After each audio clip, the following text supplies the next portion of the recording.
भारत पाकिस्तान के बीच सीज़फायर 18 मई तक बढ़ा दिया गया है। पाक डिप्टी पीएम इशराक डार ने संसद में कहा कि दोनों देशों के डीजीएमओ ने हॉटलाइन पर बातचीत की और अब 18 मई को फिर चर्चा होगी। उन्होंने दावा किया कि पाकिस्तान ने पहल नहीं की, भारत पहले तैयार हुआ। 4 दिन की सैन्य झड़पों के बाद रूस यूक्रेन जंग को खत्म करने के लिए पहली बार दोनों देशों के प्रतिनिधि तुर्की में आमने सामने बैठेंगे। यूक्रेन के राष्ट्रपति जेलेंस्की ने अपनी टीम को इस्तांबुल भेजा है, जिसका नेतृत्व रक्षा मंत्री रुस्तम उमरोव करेंगे। ये पहली सीधी शांति वार्ता होगी। जेलेंस्की ने अमेरिका और तुर्की के नेताओं का सम्मान जताया। भगौड़े हीरा कारोबारी नीरव मोदी की जमानत याचिका लंदन की किंग्स बेंच डिवीजन हाईकोर्ट ने खारिज कर दी। नीरव पर पीएनबी से 14,500 करोड़ की धोखाधड़ी का आरोप। उस सुनवाई में भारत की ओर से सीबीआई के वकील ने उसकी दलीलों का विरोध किया। नीरव जनवरी 2018 में देश छोड़कर फरार हो गया था और मार्च 2019 में लंदन से अमेरिकी राष्ट्रपति डोनाल्ड ट्रंप मिडिल ईस्ट दौरे के अंतिम दिन गुरुवार को यूएई पहुंचे, जहां अबू धाबी एयरपोर्ट पर राष्ट्रपति मोहम्मद बिन जायद अल नाहयान ने उनका स्वागत किया। ट्रंप ने शेख जायद ग्रैंड मस्जिद का भी दौरा किया। इससे पहले कतर में ट्रंप ने मुकेश अंबानी से मुलाकात की, हालांकि बातचीत का ब्यौरा सामने नहीं आया। भारतीय विदेश मंत्री एस जयशंकर ने कहा है कि पाकिस्तान पहले पीओके भारत को सौंपे, आतंकियों के ठिकाने नष्ट करे और सभी वांछित आतंकियों को भारत को सौंपे, तभी बातचीत संभव है। उन्होंने स्पष्ट किया कि सिंधु जल संधि तब तक स्थगित रहेगी जब तक पाकिस्तान सीमा पार आतंकवाद पूरी तरह खत्म नहीं करता। ऑपरेशन सिंदूर में भारत ने पाकिस्तान के 11 एयरबेसों को निशाना बनाकर 15 ब्रह्मोस मिसाइलें दागी। डिफेंस सूत्रों के मुताबिक यह हमला पाकिस्तानी एयरक्राफ्ट लॉन्चिंग और ऑपरेशनल क्षमता को खत्म करने के लिए किया गया। 9 से 10 मई की रात भारतीय वायुसेना ने अन्य बलों के साथ मिलकर ये कार्रवाई की। इस दौरान चीन ने एयर डिफेंस सिस्टम को भी तबाह किया। ऑपरेशन सिंदूर के बाद बॉयकॉट तुर्की की मांग तेज होते ही भारत सरकार ने तुर्की की company Celebi airport services India की सुरक्षा मंजूरी तत्काल प्रभाव से रद्द कर दी। ये कंपनी देश के कई एयरपोर्ट पर ग्राउंड हैंडलिंग का काम करती थी। सिविल एविएशन सुरक्षा ब्यूरो ने इसे राष्ट्रीय सुरक्षा के मद्देनजर उठाया गया कदम बताया। सिंधु जल संधि के स्थगन के बाद जम्मू कश्मीर में तुलबुल प्रोजेक्ट दोबारा शुरू करने की मांग तेज हो गई। स्थानीय किसानों का कहना कि 38 साल बाद भारत को इस बैराज को पूरा करने का मौका मिला। 1984 में शुरू हुए इस प्रोजेक्ट से झीलम नदी में पानी बना रहता है और 1 लाख एकड़ जमीन सिंचित होती। हैदराबाद यूनिवर्सिटी के पास जंगल में पेड़ों की अवैध कटाई पर सुप्रीम कोर्ट ने सख्त रुख अपनाया। कोर्ट ने तेलंगाना सरकार से कहा कि या तो जंगल फिर से उगाए जाएं या जिम्मेदार अधिकारियों को जेल जाना होगा। कोर्ट ने टिप्पणी की कि ये कटाई जानबूझकर उस समय की गई जब कोई छुट्टी पर था।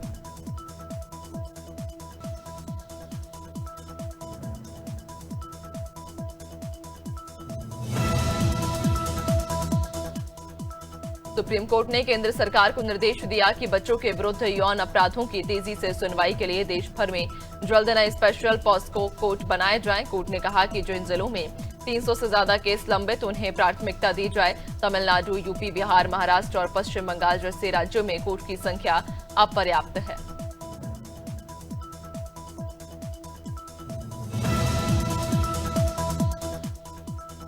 ऑपरेशन सिंदूर के बाद केंद्र सरकार रक्षा बजट में 50,000 करोड़ रुपए की बढ़ोतरी कर सकता है। फिलहाल रक्षा मंत्रालय को 6.81 लाख करोड़ रुपए आवंटित। मीडिया रिपोर्ट्स के अनुसार यह अतिरिक्त बजट संसद के शीतकालीन सत्र में मंजूर हो सकता है। इससे नए हथियार, गोला बारूद, तकनीकी उपकरण खरीदे जाएंगे।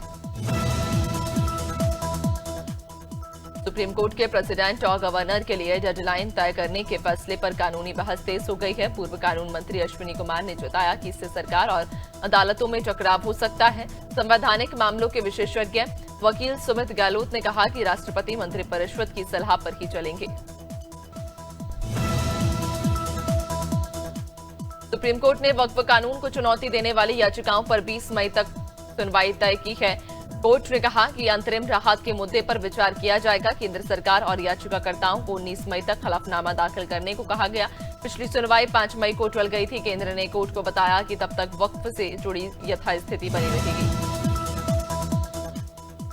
बांके बिहारी मंदिर के 500 करोड़ रुपए से भव्य कॉरिडोर निर्माण को सुप्रीम कोर्ट ने मंजूरी दे दी है। कोर्ट ने यूपी सरकार को 5 एकड़ भूमि अधिग्रहित करने की अनुमति दी, जो भगवान के नाम पर रजिस्टर्ड होगी।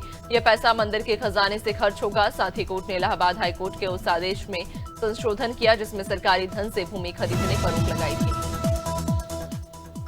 कोरबा जिले के कटघोरा वनमंडल में दुर्लभ प्रजाति की एशियन पाम सिवेट मादा अपने 5 बच्चों के साथ मिली। यह नजारा देख गांव वाले हैरान रह गए। सूचना पर वन विभाग और नोवा नेचर वेलफेयर सोसाइटी की संयुक्त टीम मौके पर पहुंची और सावधानी पूर्वक रेस्क्यू ऑपरेशन चलाया। सिवेट परिवार को सुरक्षित पकड़कर जंगल के पास छोड़ दिया।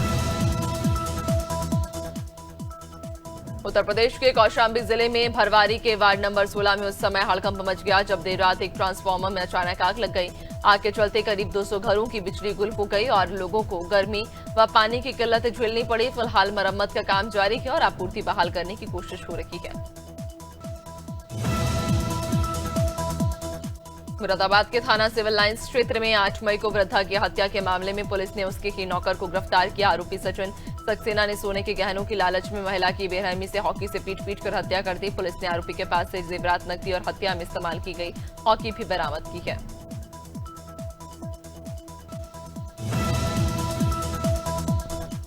नीमच में नया गांव पुलिस ने एक बड़ी कार्रवाई को अंजाम दिया। एसपी अंकित जायसवाल के नेतृत्व में पुलिस ने फिल्मी अंदाज में पीछा करते हुए 90 किलो अवैध डोडा चूरा के साथ 2 तस्करों को गिरफ्तार किया। नाकाबंदी देखकर तस्कर भाग निकले, लेकिन टायर फटने के बाद पुलिस ने दोनों को घेराबंदी कर दबोच लिया।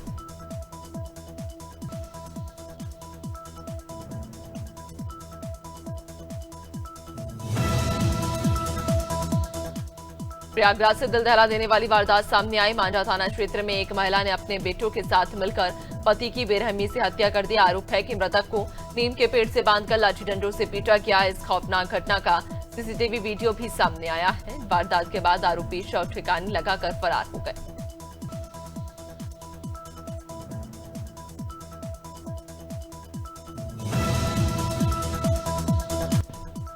रायपुर के अवंती विहार क्षेत्र में पुलिया निर्माण कार्य के कारण बदले गए मार्ग से व्यापारी और स्थानीय रहवासी काफी परेशान थे। अवंती विहार व्यापारी संघ ने शासन प्रशासन से डायवर्ट रूट बदलने की मांग की। मौके पर पहुंचे जोन आयुक्त और ट्रैफिक अधिकारियों ने तुरंत कार्रवाई करते हुए मार्ग को पुनः सुविधाजनक रूप से डायवर्ट कर दिया। सहारनपुर में थाना कुतुबेश्वर पुलिस को बड़ी सफलता हाथ लगी है। पुलिस ने 2 शातिर चोरों को गिरफ्तार कर उनके कब्जे से भारी मात्रा में सोने चांदी के जेवरात बरामद किए। एसपी सिटी व्योम बिंदल के मुताबिक दोनों चोर दिन में गंदे कपड़े पहनकर घरों की रुकी करते थे और रात में ताले तोड़कर चोरी की वारदात को अंजाम देते थे। ताड़ी खेत में केंद्रीय मंत्री अजय टम्टा के नेतृत्व में तिरंगा शौर्य सम्मान यात्रा निकाली गई, जो ऑपरेशन सिंदूर की विजय को समर्पित रखी। इसमें विधायक प्रमोद नैनवाल, मातृशक्ति और भाजपा कार्यकर्ताओं ने हिस्सा लिया। टम्टा ने वीर सैनिकों को नमन कर आतंकवाद के खिलाफ भारत की मजबूती को दर्शाया। कार्यक्रम में उन्होंने राजधानी भोपाल में गौमांस का गोरखधंधा चला। करोंद क्षेत्र के पलासी रोड रहवासी क्षेत्र में गौ हत्या का मामला सामने आया। अल्पसंख्यक बाहुल्य क्षेत्र की घटना देर रात की बताई जा रही है। बजरंग दल के कार्यकर्ता मौके पर पहुंचे और पुलिस प्रशासन को सूचना दी। आधा दर्जन से अधिक गाय भी मौके पर बंधी मिली। बड़ी मात्रा में मांस भी मिला। अमरवाड़ा की कृषि उपज मंडी प्रांगण में आपदा प्रबंधन समिति ने स्वयंसेवकों को आपातकालीन हालात में काम करने का प्रशिक्षण दिया। अमरवाड़ा एसडीएम, एसडीओपी, तहसीलदार और उप निरीक्षक की उपस्थिति में छिंदवाड़ा से आई एसडीआरएफ की टीम के प्लाटून कमांडर एसआई ने प्रैक्टिकल ट्रेनिंग कराई।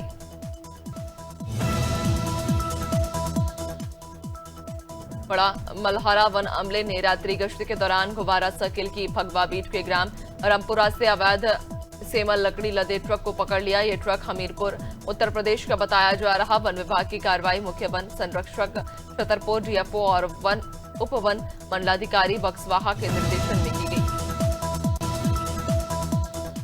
दुर्ग जिले के रिसाली क्षेत्र में एक बड़े कॉम्प्लेक्स का निर्माण तेजी से जारी। बेसमेंट के लिए लगभग 15 फीट गहरा गड्ढा खोदा गया, लेकिन निर्माण स्थल पर किसी भी प्रकार की सुरक्षा घेराबंदी नहीं की गई। यह स्थान मुख्य सड़क पर स्थित है, जहां दिन रात वाहनों की आवाजाही रहती है। ऐसे में राहगीरों या पशुओं के गिरने का खतरा बना हुआ है।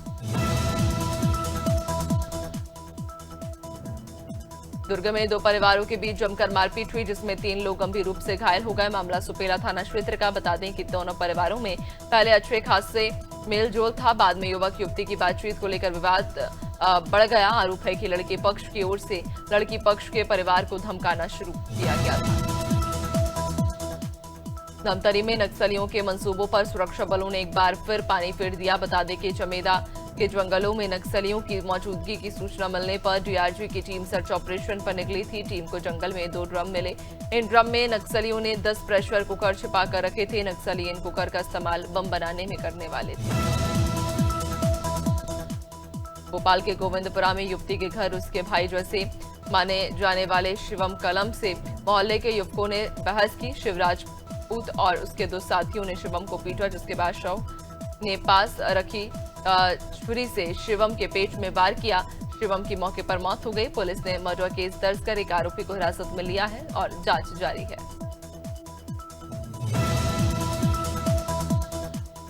बुलंदशहर जिलाधिकारी के आदेश पर थाना खानपुर पुलिस ने गैंगस्टर पुष्पेंद्र की 93,23,000 की संपत्ति जब्त की है। आरोपी पर जुआ और सट्टे जैसे गैरकानूनी अपराध पर भारी आर्थिक लाभ कमाने का आरोप। पुलिस ने जांच और छानबीन के बाद उसकी संपत्ति को जब्त कर कानूनी कार्रवाई शुरू कर दी है।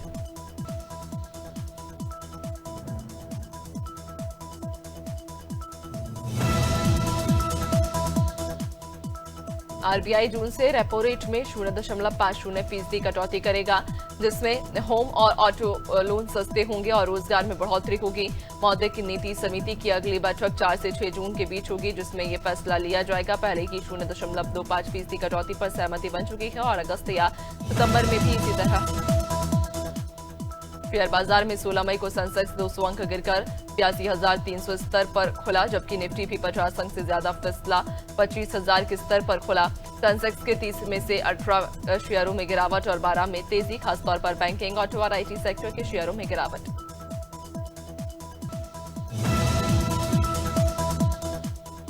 अमेरिकी राष्ट्रपति डोनाल्ड ट्रंप ने एप्पल के सीईओ टिम कुक से कहा कि वे भारत में फैक्ट्रियां न लगाएं। ट्रंप ने कहा कि अमेरिका में प्रोडक्शन बढ़ाना जरूरी और भारत अपना ख्याल खुद रख सकता है। ये बात उन्होंने कतर के दोहा में बिजनेस लीडर्स से बातचीत के दौरान कही। ट्रंप ने साफ किया कि वे भारत में एप्पल के प्रोडक्ट बनाने के पक्ष में नहीं। टेलीकॉम कंपनी वोडाफोन आइडिया ने सुप्रीम कोर्ट में 30,000 करोड़ रुपए से अधिक के एजीआर ड्यूज पर पेनाल्टी और ब्याज माफ करने की मांग की है। कंपनी ने 19 मई को याचिका दाखिल कर तत्काल सुनवाई की अपील की। वोडाफोन ने कहा कि सरकार की कंपनी में 49% हिस्सेदारी है, इसलिए सरकार को पार्टनर्स की तरह कंपनी को बचाने में मदद करनी चाहिए।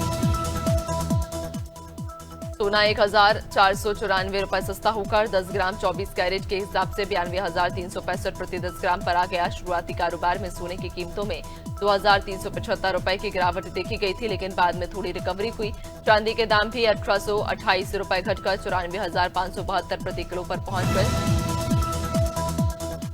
टीम इंडिया की टेस्ट कप्तानी को लेकर नए विकल्पों की चर्चा तेज हो गई है। रोहित शर्मा और विराट कोहली के रिटायरमेंट के बाद अब टीम में सीनियर लीडर्स की कमी हो गई। फिटनेस से जूझ रहे जसप्रीत बुमराह ने कप्तानी का ऑफर ठुकरा दिया। ऐसे में केएल राहुल का नाम सबसे आगे, शुभमन गिल और ऋषभ पंत जैसे युवा भी रेस में।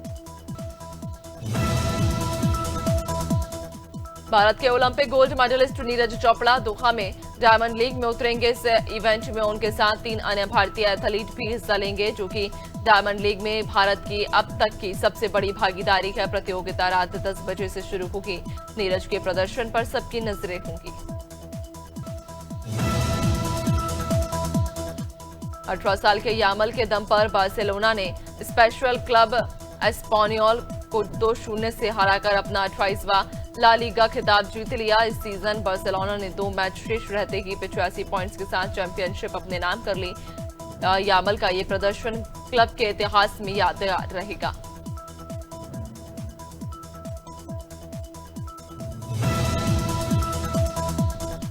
बीसीसीएल ने आईपीएल की सभी फ्रेंचाइजी को निर्देश दिया कि वे वर्ल्ड टेस्ट चैंपियनशिप फाइनल में खेलने वाले साउथ अफ्रीकी खिलाड़ियों को 26 मई तक रिलीज करें। इन खिलाड़ियों में कासिगो, रबाड़ा, लुंगी, एनगड़ी जैसे 8 नाम शामिल, जो 7 टीमों का हिस्सा है। बीसीसीआई ने यह निर्णय क्रिकेट साउथ अफ्रीका से बातचीत के बाद लिया।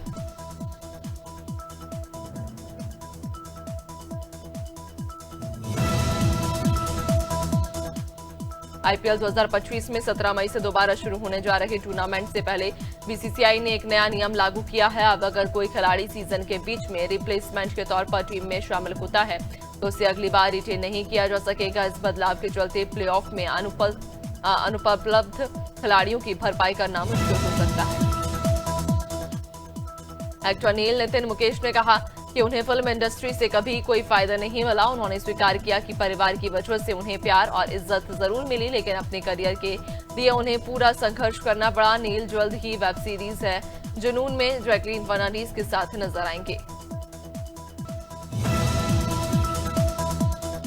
मशहूर लेखक जावेद अख्तर ने पाकिस्तान के आर्मी चीफ वसीम मुनीर के बयान पर तीखी प्रतिक्रिया दी। उन्होंने मुनीर को संवेदनहीन आदमी करार देते हुए कहा कि अगर उन्हें भारत से शिकायत है तो भारतीयों को कुछ भी कहें, लेकिन हिंदुओं को अपमानित करना गलत। पाकिस्तान में भी हिंदू रहते हैं और उनके सम्मान की रक्षा होनी चाहिए। अभिनेता विजय राज को यौन उत्पीड़न और पीछा करने के 5 साल पुराने मामले में कोर्ट ने बरी कर दिया। मामला फिल्म शेरनी की शूटिंग के दौरान का था, जिसमें विद्या बालन भी थी। एक सहकर्मी ने विजय राज पर सेक्सुअल हरासमेंट का आरोप लगाया था। कोर्ट ने सभी गवाहों और सबूतों की पूरी जांच के बाद पाया कि विजय राज निर्दोष है। बॉलीवुड एक्ट्रेस और मंडी से बीजेपी सांसद कंगना रनौत को सोशल मीडिया पर पाकिस्तानी यूजर्स ने ट्रोल किया। कंगना ने जयपुर में मोर के साथ पाकिस्तानी गाने पर नाचते हुए एक इंस्टाग्राम रील पोस्ट की थी, जिसके बाद पाकिस्तानी यूजर्स ने उन्हें घेरना शुरू कर दिया और पूछा अगर पाकिस्तान से इतनी नफरत है तो फिर पाकिस्तानी गाना क्यों इस्तेमाल किया। टीवी एक्ट्रेस दीपिका कक्कड़ की सेहत को लेकर चिंताजनक खबर सामने आई। उनके पति शोएब इब्राहिम ने एक ब्लॉग में बताया कि दीपिका के लिवर में ट्यूमर है और अब उन्हें सर्जरी करनी पड़ेगी। इस खुलासे के बाद फैंस काफी परेशान हो गए और उनकी जल्द ठीक होने की दुआ कर रहे हैं। दीपिका और शोएब सोशल मीडिया पर काफी एक्टिव रहते हैं। मध्य प्रदेश में मौसम के दौरे मिजाज देखने को मिलेंगे। 17 मई से राज्य के उत्तरी जिलों में लू चलने का अलर्ट और शुक्रवार को इंदौर, उज्जैन समेत 21 जिलों में आंधी बारिश की संभावना। भोपाल और ग्वालियर जैसे शहरों में तेज गर्मी बनी रहेगी। मौसम विभाग के मुताबिक कुछ हिस्सों में गर्म हवाओं के साथ हल्की बारिश भी हो सकती है। राजस्थान में गर्मी और लू से लोग बेहाल। श्रीगंगानगर में गुरुवार को 45.8 डिग्री सेल्सियस तापमान दर्ज हुआ, जो इस सीजन का सबसे गर्म दिन रहा। बीकानेर, चूरू, बाड़मेर और जैसलमेर में भी पारा 44 डिग्री के पार गया। 17 मई को राज्य के 11 जिलों में बारिश और आंधी का अलर्ट जारी किया गया। जयपुर में आर्मी से राहत। हरियाणा के कैथल और जींद में हल्की बारिश की 25% संभावना जताई गई। गर्मी ने भी कहर बरपाया। फरीदाबाद में तापमान 45 डिग्री सेल्सियस पहुंच गया, जो प्रदेश में सबसे अधिक रहा। मौसम विभाग के अनुसार अगले 4 दिन तक राज्य में आंशिक बादल छाए रह सकते हैं। गर्मी और उमस से राहत मिलने की संभावना फिलहाल कम। पंजाब के 9 जिलों में हीटवेव को लेकर येलो अलर्ट जारी किया गया। राज्य में तापमान सामान्य से 2.9 डिग्री सेल्सियस अधिक दर्ज किया गया। बठिंडा सबसे गर्म रहा, जहां 43.5 डिग्री सेल्सियस तापमान पहुंचा। लुधियाना, चंडीगढ़, पटियाला और अमृतसर में भी तापमान 41 डिग्री से पार रहा।